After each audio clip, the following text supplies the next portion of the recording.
Bonsoir YouTube, ici Largo pour une nouvelle vidéo sur la chaîne Livre Adventure TV et ce soir je vais être avec Mark Smith et son Peuple maudit. Donc c'est une réédition d'Alconos dans la collection Destin et j'ai choisi ce livre pour faire, si j'ose dire, ma rentrée puisque depuis un mois j'étais en vacances et c'était pas un livre dont vous êtes le héros, mais c'était plutôt une bouteille de rosé dont vous êtes le héros, voire un cubi. Donc forcément, lorsqu'on a la bouche pâteuse, on ne peut pas lire. Donc comme vous pouvez le voir, j'ai une nouvelle table. Je ferai une vidéo plus détaillée dessus un de ces jours sur la chaîne principale Arkham Adventure TV, si ça vous intéresse. Pour l'instant, c'est à l'essai, avec une configuration à l'essai. Bon, au niveau esthétique, c'est plutôt agréable, cette lumière. Encore faut-il que le reste suive. Bon, le Peuple maudit. Je reviens un instant sur le résumé de ce livre, donc le temps de régler ma caméra correctement comme ceci, et voilà.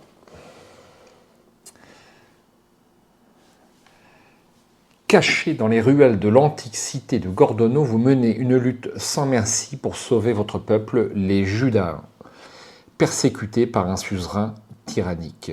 Des hommes et des femmes terrorisés se terrent dans les caves ou sont emprisonnés dans les geôles de la citadelle. Un vent de folie souffle sur la population, mais une menace plus effroyable encore est apparue. Aborea, l'incarnation du mal absolu, rôde dans la cité, ravageant tout sur son passage. Parviendrez-vous à entraîner vos frères dans votre combat contre la bête, ou les laisserez-vous périr un à un sous les griffes de ce nouvel et terrifiant ennemi? Voici pour le petit résumé de ce livre. Donc on a une splendide carte en couleur. Alors je ne l'ai pas photocopié, mais pour les vidéos suivantes, je le ferai. Donc voici la cité que nous allons parcourir ce soir ensemble. L'ancienne cité de Gordonneau.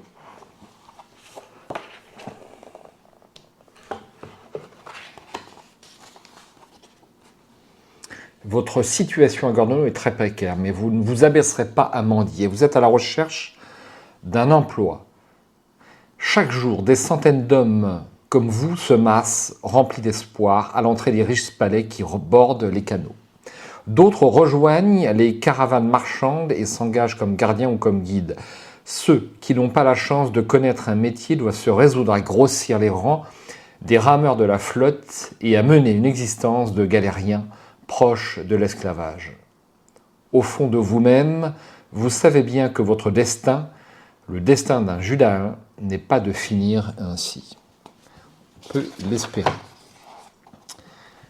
Alors, les règles du jeu. On va les relire brièvement. Je ne les ai pas lues avant de faire cette vidéo. Vous débutez avec un total de points de vie que vous ne pourrez jamais dépasser. Si vos points de vie descendent à 0, vous êtes mort, bien sûr. Vous pouvez transporter jusqu'à 8 objets avec vous. Ok. Au début de l'aventure, vous n'avez en votre possession que les objets requis pour l'usage de vos compétences. Voir ci-dessous. Les pièces d'or ne comptent pas comme objet. À présent, consultez la liste des héros préétablis ou créez le vôtre comme suit. Alors moi, je vais prendre un héros préétabli parce que ça sera plus rapide. Alors, les voici, les héros préétablis. Alors, nous avons le Kabbalistique, le Messie, le Nazir, le Prêtre, le Rescueur et le Truand. Est-ce que je ne jouerai pas le Truand comme petit rappel de ma classe préférée sur Aurore Arkham? Alors, le Truand, compétences, escrime, navigation, roublardise, loi des rues. Profil, votre ambition et votre intransigeance liées à une bonne dose de cruauté ont fait de vous un des chefs respectés du monde interlope de Gordonneau. Point de vie 10, équipement une épée et argent 20 pièces d'or.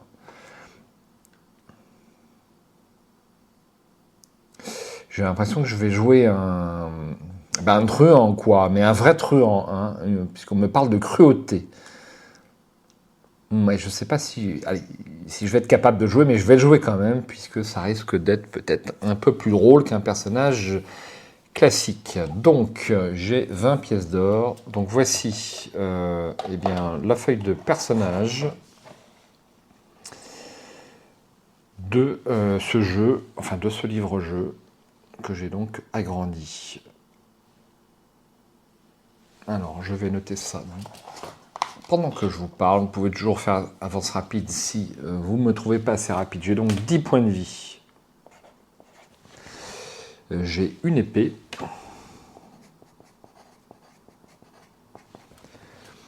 J'ai 20 pièces d'or.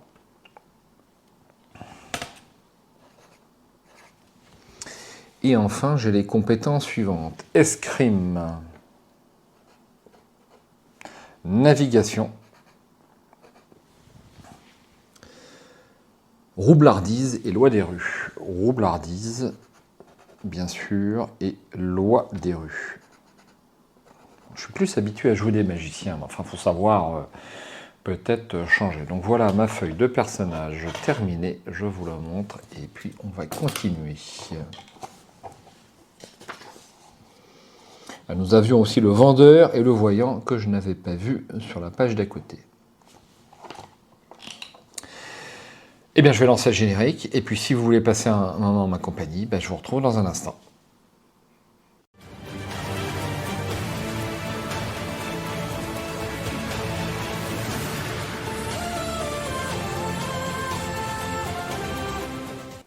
Eh bien, content de voir que vous voulez passer un moment en ma compagnie et avec le peuple judain. Vous avez longtemps travaillé à acquérir vos connaissances et, dans votre peuple, vous surpassez tout le monde.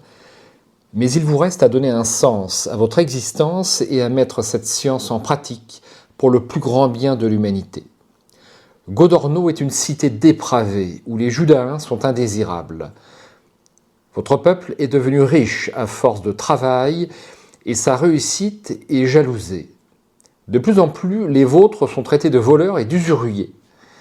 Le suzerain de Godorno attise à dessein le mécontentement des foules. Ceux qui osent s'opposer ouvertement à son règne despotique disparaissent sans laisser de traces, et ces disparitions sont toujours mises sur le compte des Judains.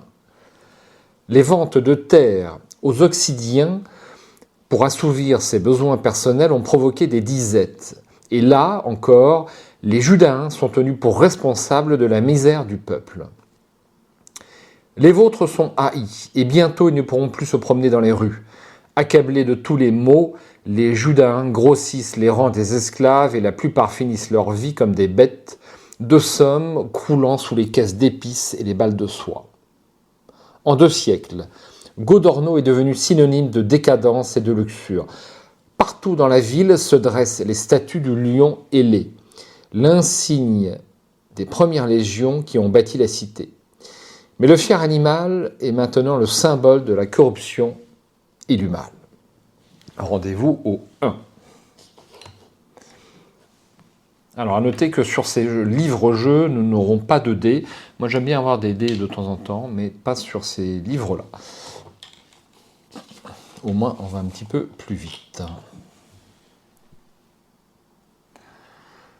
Ce n'est pas en restant cloîtré dans le taudis qui vous sert de demeure que votre situation pourra s'améliorer. Vous poussez doucement la porte de votre masure. Le bois vermoulu proteste et l'huisse s'écroule soudain. Il n'y a plus rien à faire. Vous enjambez les planches pourries et vous vous engagez dans la rue du Cuivre. À peine vous êtes-vous éloigné de quelques pas qu'un rôdeur se faufile dans votre maison. Vous le laissez faire avec un sourire désabusé. Tous vos biens sont dans votre sac et il ne trouvera qu'une paillasse et de la vaisselle ébréchée. Vous arpentez les pavés gris quand un jeune garçon dégingandé à la mine blafarde vous crache au visage. « Sale Judain !» éructe-t-il d'un air méprisant. Il s'efforce d'adopter les manières hautaines des riches riverains, mais ses vêtements élimés trahissent sa condition. Son père est tout au plus un tanneur ou un petit commerçant. Toutes ces années passées à Godorno vous ont appris à ignorer de telles insultes. Si malgré tout vous ne pouvez supporter son attitude, rendez-vous au 33. Si vous passez votre chemin sans réagir, rendez-vous au 48. Alors, compte tenu de mon personnage,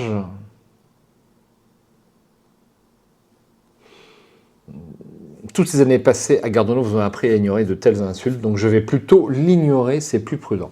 Je passe mon chemin sans réagir, je vais au 48.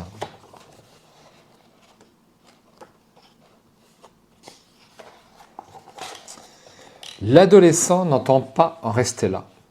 Il veut que le sang coule. Il s'approche d'un pas décidé et s'apprête à vous frapper. Vous comprenez ses intentions à l'instant où son ombre vous recouvre. Si vous pratiquez l'escrime et si vous désirez braver les lois de Gordonneau en dégainant votre épée dans la rue, rendez-vous au 56. Si vous connaissez la loi des rues, rendez-vous au 99. Eh bien, je connais la loi des rues et donc je vais au 99.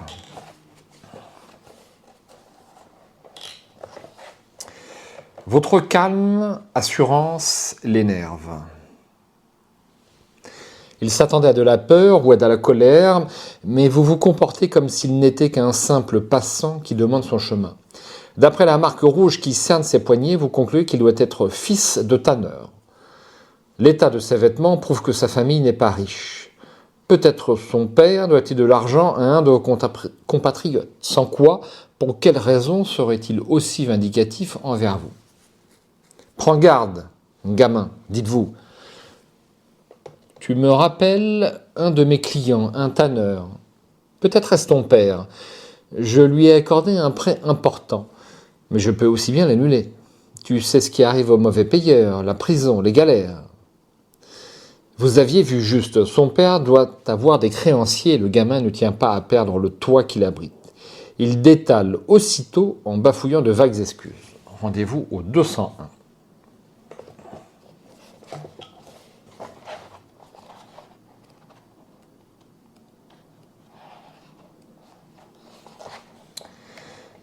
Vous prenez la direction des quais et du centre de la cité. La rue croise les larges avenues bordées de cèdres qui mènent au haut tour de la citadelle. La cloche du crieur public résonne devant vous sur la place du Grand Chêne. Vous débouchez bientôt sur le vaste espace que domine un arbre haut de plus de 30 mètres. Un cercle de fleurs entoure le gigantesque chêne fossile au tronc noueux recouvert de mousse. À son pied se tresse un autel. Le crieur public se tient à côté. Il porte le traditionnel tabard noir en or de sa charge et déroule un parchemin, attendant que la foule assemblée fasse silence. Un garde de l'Orbe Noire, la milice du suzerain de Godorno, l'accompagne. Vous vous ferez un passage entre les badauds pour mieux entendre. Rendez-vous au 254.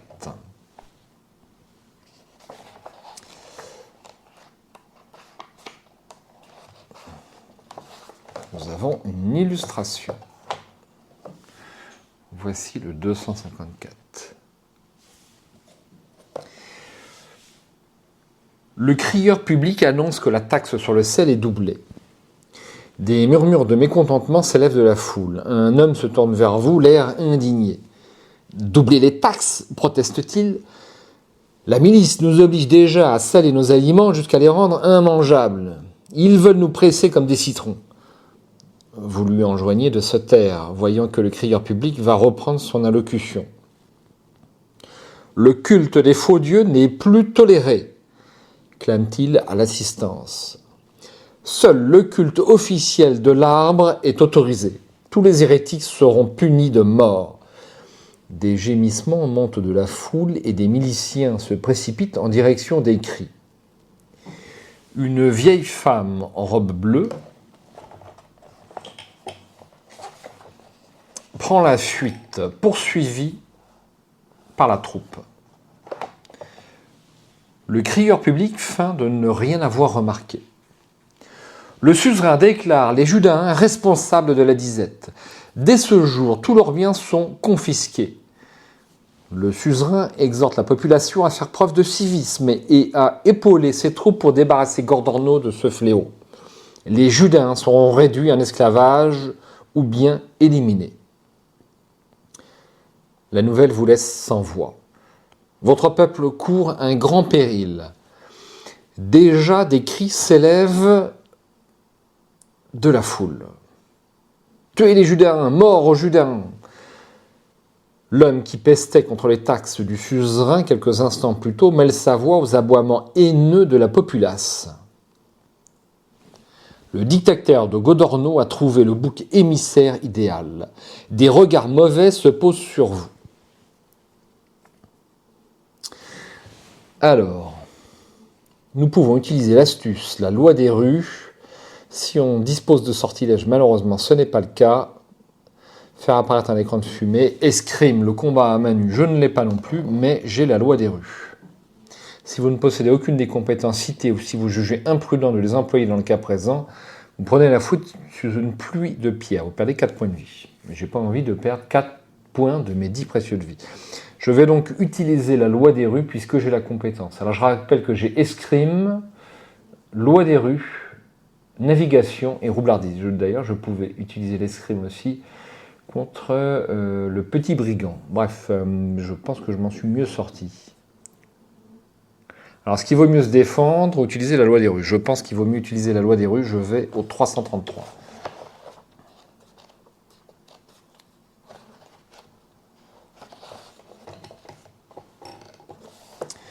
Je suis un informateur du suzerain, affirmez-vous avec aplomb. Suivez-moi, je sais où se cachent les Judéens. Vous partez à vive allure en direction du marché aux fruits. La foule vous emboîte le pas en hurlant sa haine. Mais au bout de quelques secondes, un homme un peu moins stupide que les autres vous demande si vous pouvez prouver ce que vous affirmez. Pour toute réponse, vous accélérez l'allure. Vite, avant qu'il ne soit trop tard, criez-vous. S'ils apprennent la nouvelle, ils vont se cacher.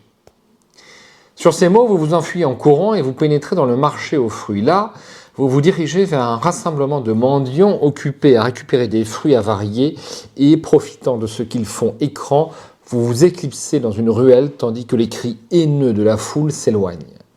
Pour votre sécurité, mieux vaut ne pas s'attarder en ville. Allez-vous quitter Godorno en empruntant la porte principale? Vous cherchez un moyen de fuir incognito. 70. Alors, je pense que je vais chercher un moyen de fuir incognito. Et donc, je vais aller au 70.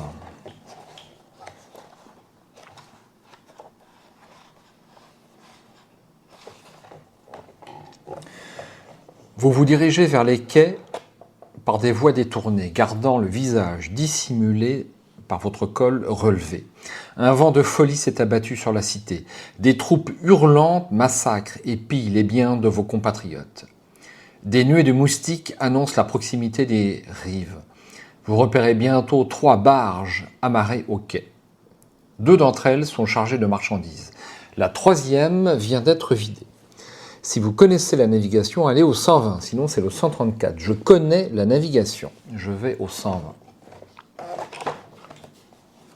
Alors, un œil au passage, à nouveau, sur le plan.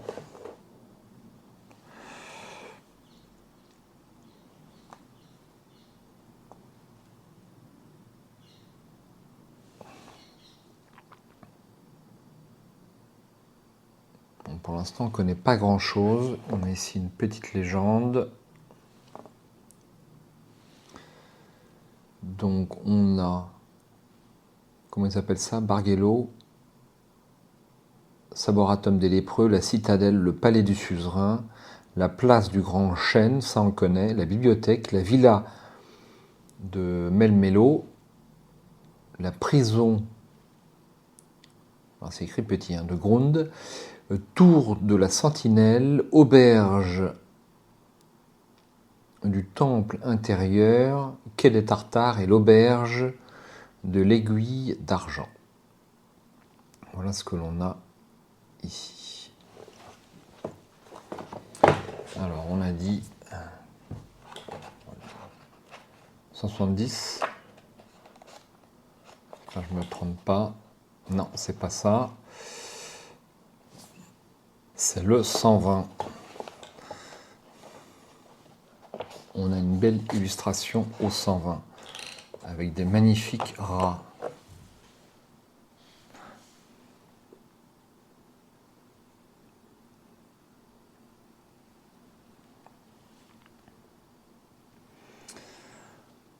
Vous possédez de vagues notions de navigation fluviale pour avoir parfois discuté avec les bateliers.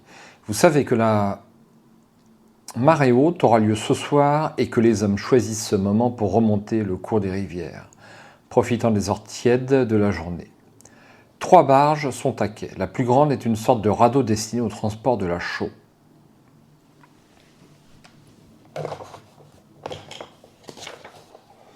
La deuxième vient d'être délestée de sa cargaison de blé et une colonie de rats se charge de nettoyer les grains éparpillés. La troisième est une petite barge à fond plat, chargée de tonneaux protégés par une bâche. Les embarcations de ce type sont utilisées pour remonter le cours de la Payale qui descend du nord, venant dans la grande forêt. Elle va sûrement partir ce soir avec la marée. Alors, si vous décidez de vous cacher dans le tas de chaux, ça ne me paraît pas une bonne idée, avec les rats ou sous la bâche. Je vais prendre la bâche, ça paraît le choix le plus logique. Donc, je vais aller au 183.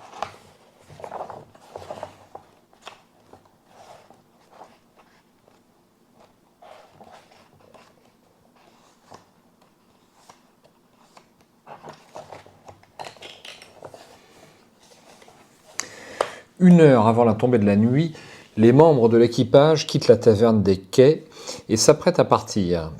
Ils vérifient machinalement la cargaison sans s'apercevoir de votre présence.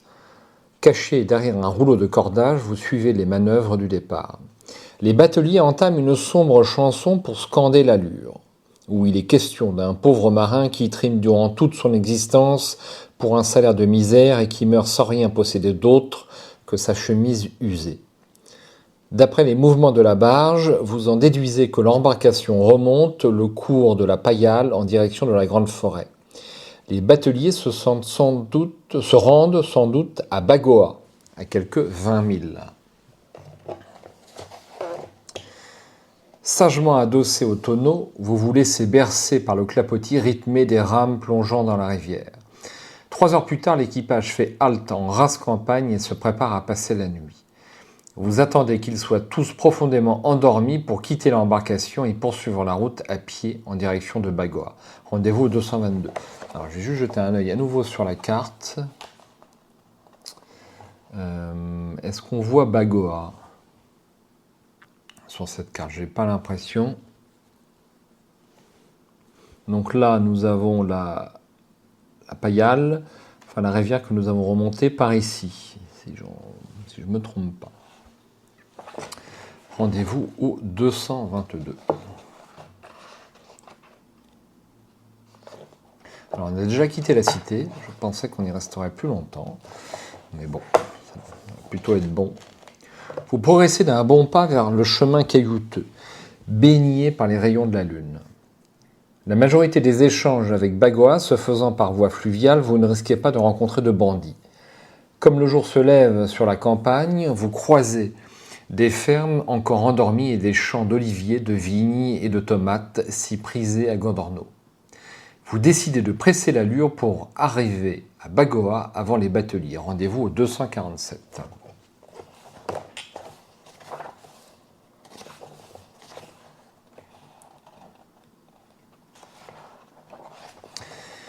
Vous n'êtes plus qu'à 1 heure de route de Bagoa et vous cheminez d'un cœur léger. Les paysans que vous croisez vous saluent avec bonhomie et leur attitude est sans commune mesure avec celle des habitants de Gondorno. Vous n'osez pourtant pas leur adresser la parole. L'un d'eux vous fait un signe de tête et comme vous vous apprêtiez à lui rendre son bonjour, vous remarquez qu'il scrute le lointain. En suivant la direction de son regard, vous apercevez un nuage de poussière, à moins qu'il ne s'agisse de fumée. Peut-être un fermier qui brûle quelques vieux plants de tomates. Si vous avez des notions de survie, rendez-vous au 37, sinon ce sera le 55. Je n'ai pas de notion de survie, ça sera le 55.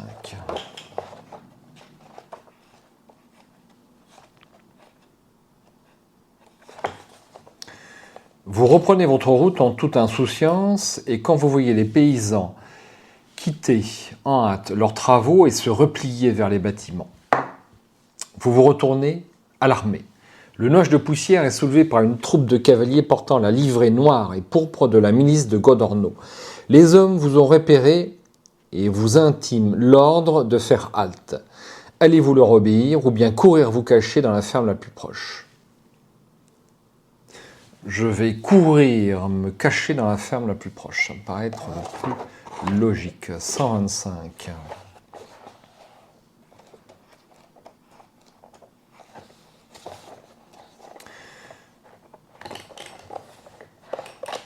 Vous vous précipitez vers les plus proches bâtiments et vous allez vous dissimuler dans une grange. Alors que les cavaliers commencent à incendier les premières fermes, vous comptez une trentaine d'hommes à la mine patibulaire et tous sont armés. Manifestement, il s'agit de brigands qui ont endossé l'uniforme de la milice pour donner le change. Les paysans ont fui vers les collines, mais les retardataires qui ont voulu emporter quelques biens sont rassemblés et éliminés sans pitié. Si vous disposez de sortilèges et si vous désirez devenir invisible, rendez-vous au 18. Si vous voulez leur proposer vos services pour qu'ils vous prennent dans leurs troupes, rendez-vous au 64. On n'a que ça comme choix. Bon, cela dit, je suis un truand, mais bon. C'est maigre.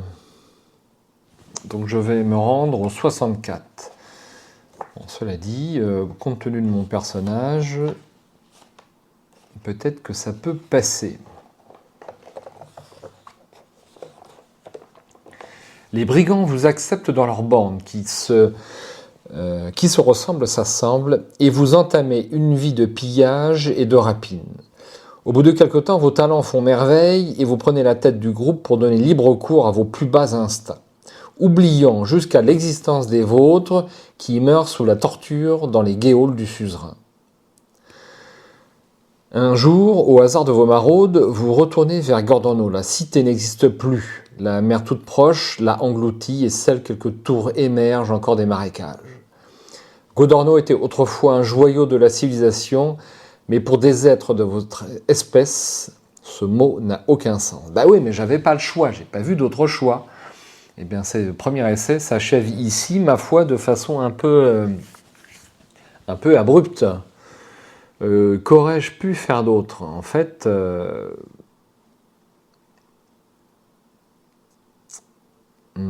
ça me paraît délicat de se sortir de ce pétrin parce que je n'ai pas vu de choix qui m'aurait permis d'éviter